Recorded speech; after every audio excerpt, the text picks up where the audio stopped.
প্রথমেই নমস্কার, যারা যারা আমাদের খুশি খবরের ভিডিও দেখো তাদেরকে অসংখ্য ধন্যবাদ আমাদের ভিডিও দেখার জন্য আর আমাদের পাশে থাকার জন্য। আজকে যে মানুষটাকে নিয়ে কথা বলবো সেই মানুষটা স্টেশনে দেখি একা একা বসে রয়েছে। দেখে কথা বললাম তার সাথে, গিয়ে কথা বলা মাত্র দেখি সে সাইডে পচা অনেক দিনের খাবার রেখে দিয়েছে, সে খাবে বলে। সেটাই তাকে বলছি যে কেন এই খাবারগুলো তুমি খাচ্ছ, এই খাবারগুলো তো ভালো না। আমি আবার বললাম সামনে থেকে একটুখানি খাবারগুলো দেখাতে। সামনে দিকে খাবারগুলো তোমরা দেখো, যারা যারা ভিডিও আছো। এখানে পচা শসা, তারপর এখানে ভাত আছে পচা নষ্ট, সে ওই ডাস্টবিন থেকে তুলেছে। ওই ডাস্টবিনটা, যে ডাস্টবিনটা সে হাত দিয়ে রয়েছে, ওই ডাস্টবিন থেকে সে খাবারগুলো তুলেছে। খাবারগুলো তুলে দেখি সমানে খাবারগুলো খেতে ছিল। তারপর তার সঙ্গে আমরা দেখে কথা বললাম। কথা বলে দেখলাম যে টোটালি মানসিক ভারসাম্যহীন, সে টোটালটাই মেন্টাল প্রবলেম। তার সঙ্গে আমরা কথা বলে দেখলাম, তাকে আমরা বললাম যে আমাদের সাথে চলো, এই পচা খাবারগুলো ফেলে দাও। সে বললো যে না, এই খাবারগুলো ফেলবো না, এই খাবারগুলো খাবো। মানে মানসিক ভারসাম্য হলে যা হয়, তাকে বোঝানোর পরে কিছুটা খাবার ফেলেছিল আর কিছুটা খাবার হাতে নিয়েছিল। সে ওই খাবারটা পরে খাবে, মানে ওই খাবারটা কিছুতেই ফেলবে না। তারপর তাকে আবার বুঝালাম যে এই খাবারটা ফেলে দাও, এই খাবারটা ভালো না। তারপর সে বোঝানো মাত্র এই খাবারটাও ডাস্টবিনে ফেললো। তারপর আমরা তাকে নিয়ে যাই এখান থেকে। নিয়ে গিয়ে বললাম যে চলো আমাদের সাথে, আমরা ভালো খাবার দেবো, তোমার যা অবস্থা শরীরের, তোমার চুল দাড়ি সব আমরা কাটিয়ে দেবো। তারপর সে আমাদের কথা শুনলো, শুনে বুঝতে পারলো, তারপর আমাদের সঙ্গে যাচ্ছে। তারপর আমাদের সঙ্গে নিয়ে গেলাম, নিয়ে কোথায় গেলাম, একটা স্টেশনের, রেলওয়ে স্টেশনের বাইরে, যেখানটায় পরিষ্কার আছে, ওখানটায় কেউ নেই। ওখানটায় আমরা তাকে নিয়ে গেলাম, যেটা ভালো জায়গা তো লাগবে তার চুল দাড়ি কাটাতে গেলে। তারপর সেই জায়গাটা আমরা নিয়ে গেলাম, নিয়ে গিয়ে তারপর ওখানে ওনার চুল দাড়ি আমরা পুরো কাটা চালু করলাম। এবার সেও মাথা এগিয়ে দিল চুল দাড়ি কাটানোর জন্য। তারপর চুল দাড়ি কাটছি, তার চুল দাড়ি কাটতে কাটতে তারপর চুল দাড়ি কাটার পরে তারপর আমরা তাকে স্নান ফান করাবো।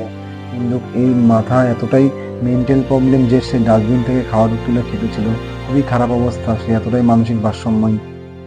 তাকে জিজ্ঞেস করলাম তার বাড়ি কোথায়, সে বললো দিল্লি। দিল্লি থেকে আমাদের কলকাতায় এসে রয়েছে, সে অনেক দিন ধরেই রয়েছে।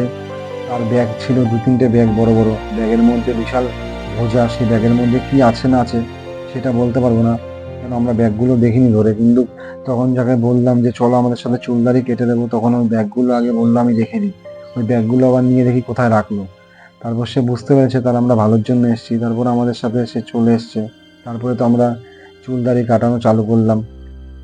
চুল দাড়ি কাটিয়ে তাকে আমরা আমাদের মতন করে স্নান ফান করাবো। তো এরকম মানুষ প্রচুর আছে আমাদের মতন, তোমরাও এগিয়ে আসো। যদি এরকম মানুষদের দিকে আগামী দিন এগিয়ে আসো, তাহলে এরা একটুখানি ভালো হবে, এদের ভালো হবে, এরা একটু জল খাওয়ারটা পাবে। তোমাদের সামর্থ্য অনুযায়ী তোমরা এগিয়ে আসো জল খাওয়ার নিয়ে।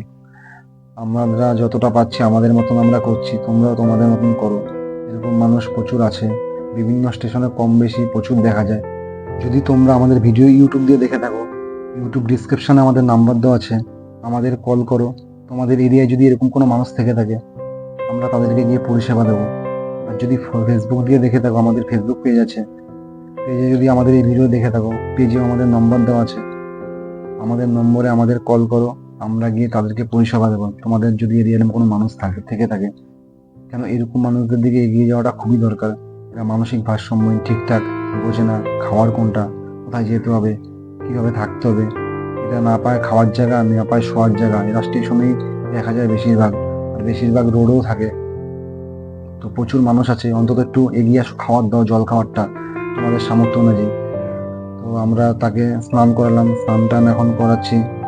স্নান করানোর পর শ্যাম্পু দিয়ে এখন গায়ে দিচ্ছি তার শ্যাম্পু গায়ে দেওয়ার পরে জল টল ঢেলে তাকে স্নান করাবো। এখন স্নান করানো হয়ে গেলে তাকে আমরা পোশাক দেবো, নতুন জামা প্যান্ট। নতুন জামা প্যান্ট তো দিতেই হবে, তার যা জামা প্যান্টের অবস্থা ছিল পুরো একদম গন্ধ হয়ে গেছে। জামা প্যান্ট সে পোশাক ফেলে দেবো আমরা, ফেলে দিয়ে তাকে নতুন জামা প্যান্ট দেবো। নতুন জামা প্যান্ট পরিয়ে তাকে আমরা খাবার টাবার দেবো। কেন খাবারটা আমাদের দিতে হবে, কেন যে অবস্থা দেখলাম তাকে, সে ডাস্টবিন থেকে খাবার কুড়িয়ে খাচ্ছে, পচা খাবার। ওই ডাস্টবিনের খাবার যে কতদিনের খাবার কোনো ঠিক নেই, কেন ওই ডাস্টবিনের খাবার পুরো পচা গন্ধ নোংরা হয়ে গেছে, অনেক দিন ধরে খাবারটা ডাস্টবিনে পড়ে রয়েছে। সে ওই খাবারটাই তার কাছে ভালো খাবার। তো পাশ দিয়ে আমাদের একটা ট্রেনও যাচ্ছে, তার জন্য আমরা ওই রেল স্টেশনের দিয়ে উঠিয়ে তাকে সাইডে নিয়ে আসলাম। কেন ওই জায়গাটা ট্রেনও যেতে ছিল, খুব রিক্সে আমরা কাজগুলো করছি। কেন স্টেশনের পাড়ে কাজ করতে গেলে খুব রিক্স, তারপরেও আমরা এই সমস্ত কাজগুলো করছি। কেন করতে তো হবে, কেন স্টেশনে এত লোকজন, সমাজের মাঝখানে সহজে করা যায় না সব জায়গায়। যেখানে আমরা লোক দেখি প্রচুর, স্টেশনে আর করি না, তাকে স্টেশন থেকে আর নিচে নিয়ে আসি কোনো একটা আলাদা জায়গায় যেখানে জল টল থাকবে, সেখানে নিয়ে গিয়ে আমাদের কাজগুলো করাতে হয়। তাকে আমরা তারপর জামা প্যান্ট সব দিলাম। জামা প্যান্ট দেওয়াতে খুবই খুশি হয়েছে সে। সে বুঝতে পারেনি আমরা নিয়ে এসে তাকে এতটা পরিষেবা দেবো, সে ভেবেছে শুধু খাবার দেবো, খাবার খাবে। তারপর আমরা জামা প্যান্ট আর লুঙ্গি, লুঙ্গি তো তার পরনে ছিল, লুঙ্গিটা খুলে তাকে প্যান্ট পরিয়ে দিয়েছি, আর নতুন তাকে গামছা দেওয়া হয়েছে। তারপর জামা প্যান্ট পরিয়ে দেওয়াতে সে খুবই খুশি হয়েছে, সে ভেবেছে যে তাকে আমরা খাবার দেবো শুধু। তারপর নিয়ে এসে যে চুল দাড়ি কাটিয়েছি, সে খুশি হয়েছে, নতুন জামা প্যান্ট দেখে আরো খুশি হয়েছে। তারপর তাকে নতুন জামা প্যান্ট পরিয়ে দিলাম, পরিয়ে দেওয়ার পর তারপর তাকে আমরা খাবার দেবো। একটা ট্রেন গেছে, আবার দেখো আর একটা ট্রেন যাচ্ছে, কন্টিনিউ ট্রেন যেতেই ছিল এই পাশ থেকে। কেন, একদম রেল লাইনের পাশে আমরা রয়েছি, অনেক রিক্সে আমরা কাজটা করছি।